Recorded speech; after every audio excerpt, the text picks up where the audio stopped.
I would like to invite as many of you as possible to contribute to this discussion. Please, because we have a limited amount of time, keep your comments and questions to a minimum amount of time, and hopefully we can get as many of them as possible. I already see one hand here, and I recognize a couple of hands, so yes. If you can please announce yourself and then make your comment. A very good afternoon. My name is Syed Faisal Qadri. I am from India. I am a lawyer by profession, and I work for an organization called Human Rights Law Network, which is a non-governmental organization providing legal aid to the victims of human rights abuses. Since I belong to a conflict zone of a state called Jammu and Kashmir, so I have been facing a lot of challenges in dealing with the legal aid process. Therefore, I have a couple of questions for all the speakers. How would you ensure the quality of legal aid in a situation where a person is facing a trial for having committed an act of terror, and there is a conflict of national interest with the individual interest? And in that situation, when most of the lawyers, in the name of patriotism, have either declined to provide such legal aid, or because of the threat of state repression, do not offer their services. The second part of my question is that in a country like India, since we are discussing the quality of legal aid, in a country like India, the empanelment of the legal aid lawyers is purely based on the will of the politician. There is no eligibility criteria or the minimum standards which have been fixed for engaging their services. The remuneration which is paid to them per month is less than $100 per month. So, in this situation, the encouraging factor for involving the participation of such lawyers for providing legal aid becomes minimum. I would like to know from the panel of these distinguished guests, what in such situation would, in your opinion, be appropriate to be done to achieve the basic minimum standards of legal aid? Thank you. Yes, I recognize the speaker. Good afternoon. My name is Michelle Washington. First and always, I'm a Philadelphia, Pennsylvania public defender. Currently, I'm serving as a senior rule of law advisor for UNDP in Liberia. I have 3 points and questions. The first was in terms of ensuring a professional standard from the beginning. And someone mentioned the select few. In our recruitment, we were taught and we were led to believe and encouraged to believe that we were being selected as the best and the brightest. And therefore, we had a duty beyond the individual, but to our Constitution and to the people of our country, and not just the clients. So I would like to hear, how do you ensure, or how do you encourage the best and the brightest and select few to step forward? The second point is bridging the space, bridging the gap between legal education and legal practice. For us as public defenders, we were given comprehensive training, and not just the interviewing of clients, but how to take the information from the interviewing of clients and then formulate our investigation strategy and moving forward. Thirdly, in the establishment of professional standards, that's a great idea. But how do we ensure the implementation of those professional standards? One of the things we have in our country, in my jurisdiction in particular, is a concept of ineffectiveness of counsel. So therefore, our clients have a remedy should we fail to do what we need to do in effectively representing our clients. And secondly, we are subject to having our license suspended if we have many incidences of being ineffective of counsel. So I'd like to hear comments on those 3. Thank you very much. Thank you. And I saw it, yes. Okay. Yeah, thank you. My name is Ivy Ashton. I'm an attorney from Chicago. It occurred to me when I was listening to all of you speak that one of the things that is really critical in providing high quality assistance is understanding initially what success actually looks like, right? So we oftentimes say, well, we've got to do this, we've got to be successful. Another way to describe that is, what does a healthy system look like? I'm just curious how you set that up initially, and then how you measure against that to see if you've actually achieved that. Understanding, of course, that it's going to change over time and that it means different things at different levels, but is there an initial definition of what success or health would look like in these types of systems, and then how do you measure against that to see if you're achieving that? We'll take that question and then have some responses, and then I see there are a few other hands as well. Hello everyone, my name is Gertrude Dangote. I come from Nairobi, Kenya, working for an organization called Kituo cha Sheria, that is Swahili. The English translation of it is Legal Advice Center. But what we do is actually to provide legal aid like a majority of us do. Of course, we don't have, we have an ad hoc legal aid structure when it comes to criminal representation.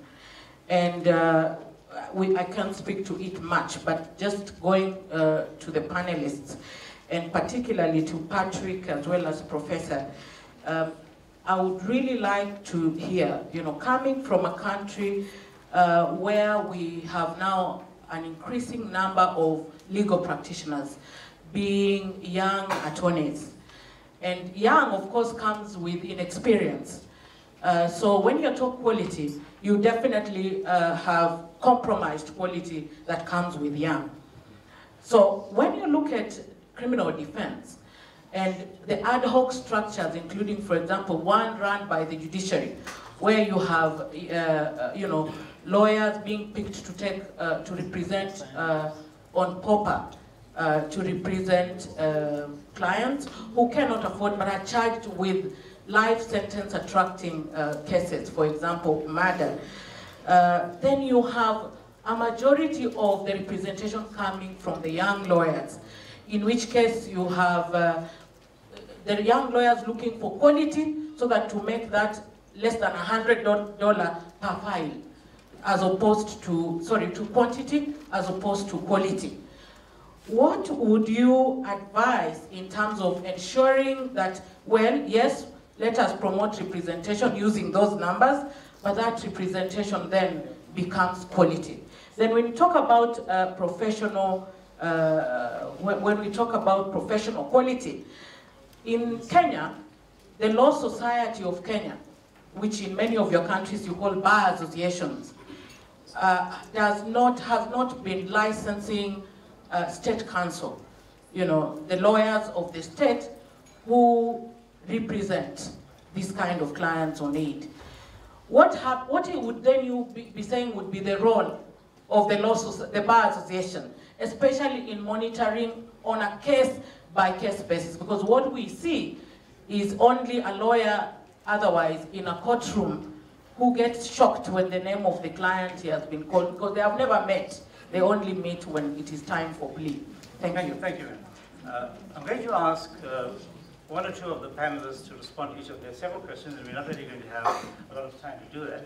But let's deal with the first question which Said raised about the situation of conflict where terror charges are involved, and the conflict between perhaps what was the term you used?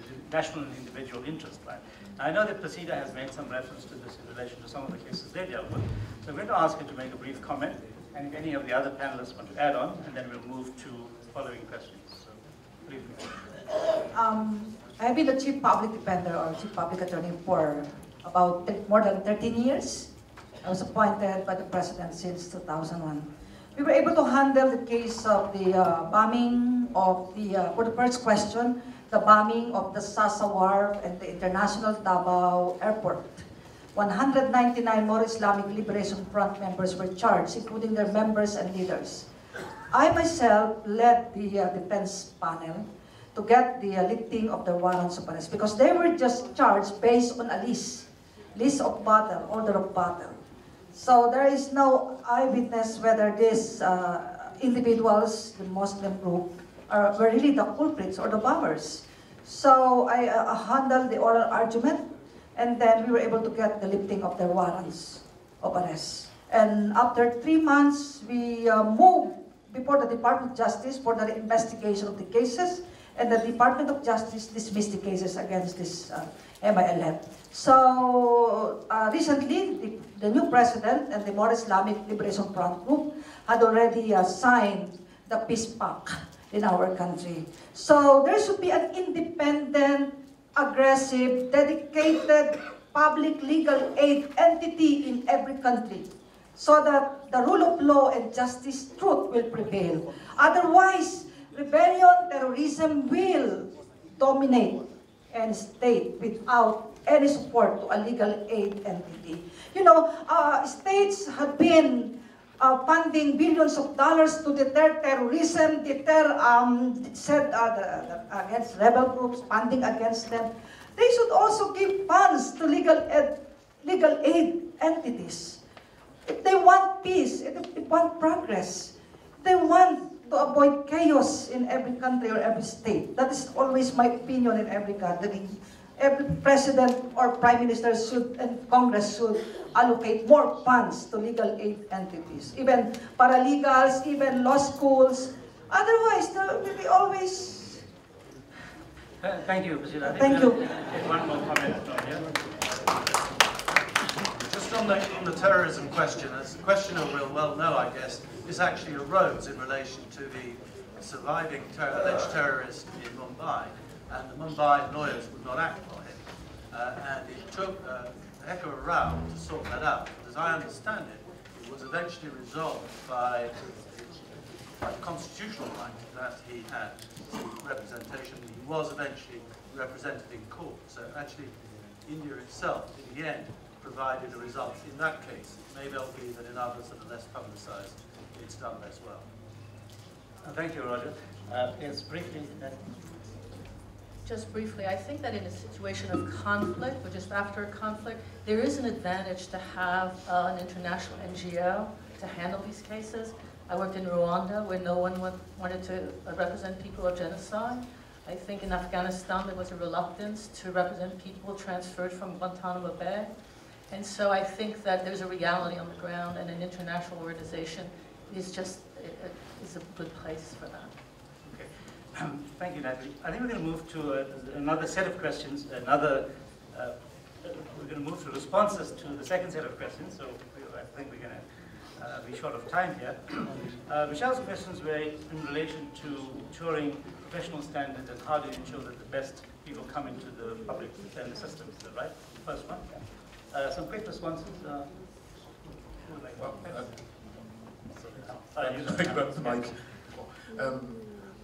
Well, I'll just answer the first one, ensuring quality people come in.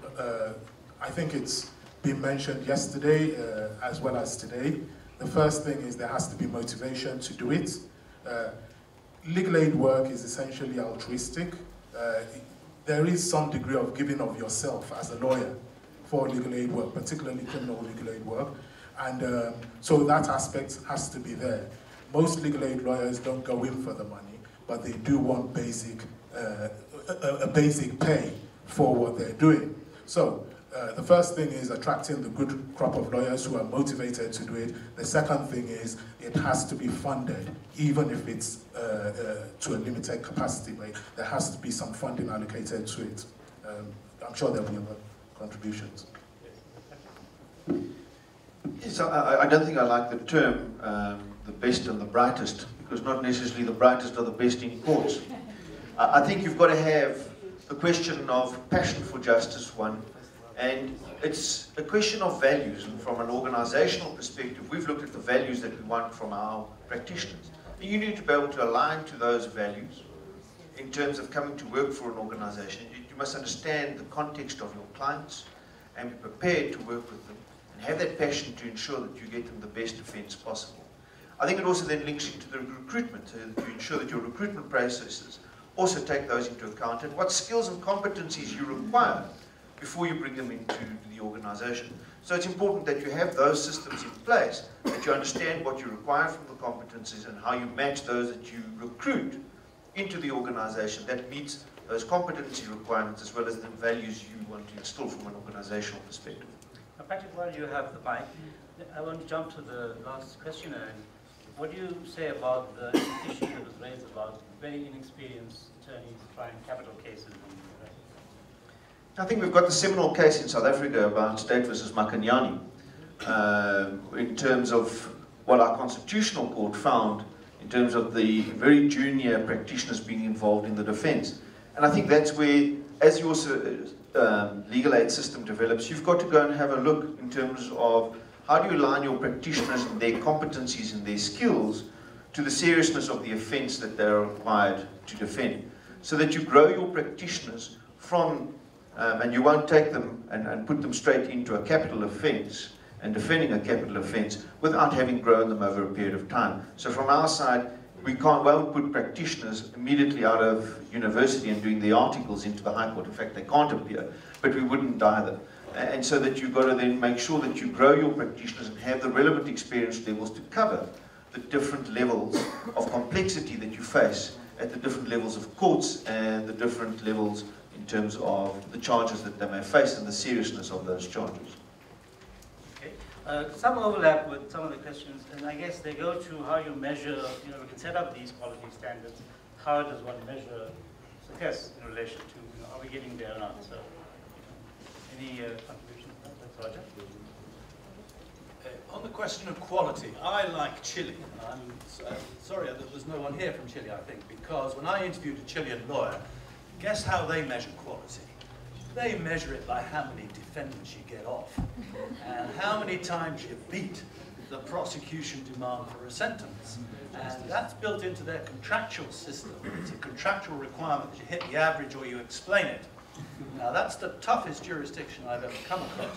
Everybody else is doing indirect, and there are clearly problems with it, we can all see. But it goes to the heart of the issue in a way. Otherwise you are left to looking at the process, ensuring that you set standards and people meet them, and it's all a bit indirect. But as far as I know, Chile stands alone in its attention to these kind of general statistics, and it's a good idea, I think, if some other countries took them up. So, folks, seriously, I think there are a lot of very probing questions, and we would like to continue this discussion, perhaps outside of the session. I'm going to give every one of the panelists 30 seconds to make some final responses to some of the questions that were raised, and then we can wrap up. I think maybe I can respond a bit to Roger. I think outcomes are important overall.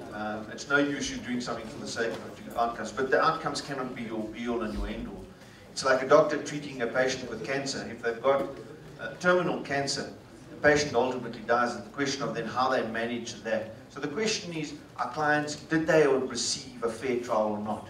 Did you take the process and ensure that the issues that you could raise, that ultimately that they were correctly found guilty by a competent court? And if that's the case, you've got to accept it. And you can't then be practitioners where that has happened, say to them, well, you didn't get the outcome we want, you didn't get them off. Because that also then promotes the question of ethical practices. Are you then encouraging them then to mislead the court to be able to get that result, because that's when they're going to get their performance bonus? So I think you've got to make sure that you balance the system and understand what is it that you want to achieve, and the fair trial is what you want to seek to achieve. Thank you. Just on the same issue, in terms of measuring quality, what I would suggest is, this is what's been done most of other places, is it's the process that is measured rather than the outcome. Just like Patrick said, the process is normally at various stages. If it's a criminal case, maybe the first stage is a police station. Was the advice and assistance provided promptly? Was it up to a certain minimum standard? Was the advice explained in a lucid manner to the client? Did the client think so? And then you move to the magistrate's court or the lower court, and so on and so forth. So it's the process of reaching the outcome, whatever the outcome is, that is normally measured in terms of quality.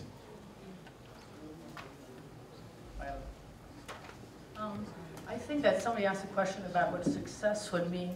I don't know the answer, but I can say that in a perverse way, If our role is to put the prosecution to its task, the success would be a very high conviction rate, because only incredibly strong cases would go to trial. And the others, we would have convinced the prosecution that they weren't worth it. In a way, it's possible. I don't know the answer. Thank you. Okay, and Priscilla, your last. What matters is the credibility of the legal aid provider. Credibility, dedication, and that will result to high quality of legal services. Thank you, panelists. Folks, we're close to lunchtime and running out of time, so I hope that the very stimulating discussions and questions that were raised here and the inputs are something we're going to take beyond this discussion and